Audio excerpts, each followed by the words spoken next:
A biblical story inspired by Isaiah 30 verse 19.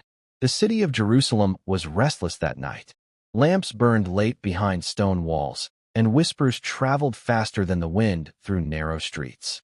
Fear had settled over the people like dust after a long drought. Enemies were near. Supplies were thinning. Hope felt fragile. Among the people was a man named Eliab, a scribe by trade, quiet and observant. For weeks, he had watched strong men argue, leaders scheme, and messengers rush in and out of the city gates carrying plans made without prayer.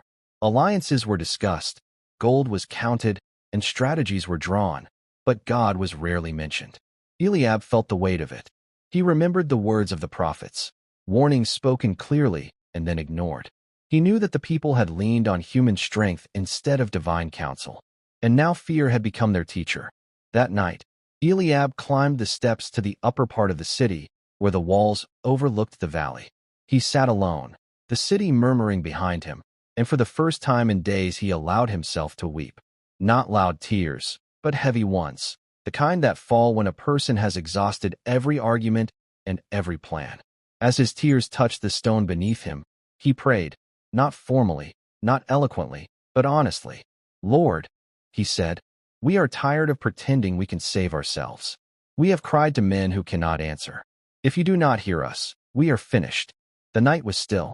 No voice thundered from heaven. No sign appeared in the sky. But something shifted inside him, a quiet certainty, firm and unshakable. The next morning, the prophet Isaiah stood before the people. His voice carried through the courtyard where fear had gathered like a crowd of witnesses. The people expected rebuke. They expected judgment. Instead, Isaiah spoke words that cut through despair like light through fog. "For a people shall dwell in Zion, at Jerusalem. You shall weep no more. He will be very gracious to you at the sound of your cry. When he hears it, he will answer you." The crowd fell silent. Isaiah did not deny their failure. He did not minimize their fear.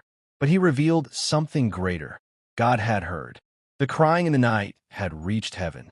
Grace was already in motion. Eliab felt his chest tighten, not with fear this time, but with hope. The prophet's words confirmed what his spirit already knew. The tears were not ignored. Days passed.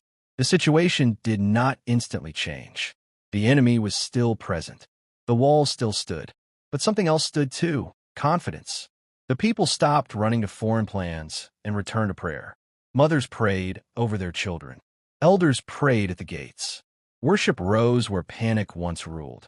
Then, without warning, the threat collapsed. Confusion struck the enemy camp. What had surrounded Jerusalem dissolved overnight. No battle was fought. No sword was raised. The city woke to silence instead of siege. Tears came again, but not the same kind. They were tears of relief, tears of awe, tears that marked the end of long sorrow.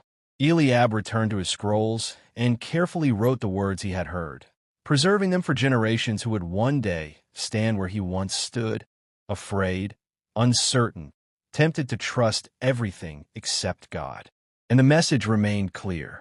God does not respond to noise, power, or pride. He responds to the cry. When his people return, when they dwell in alignment, when they stop pretending strength and start speaking truth, he hears. And when he hears, he answers.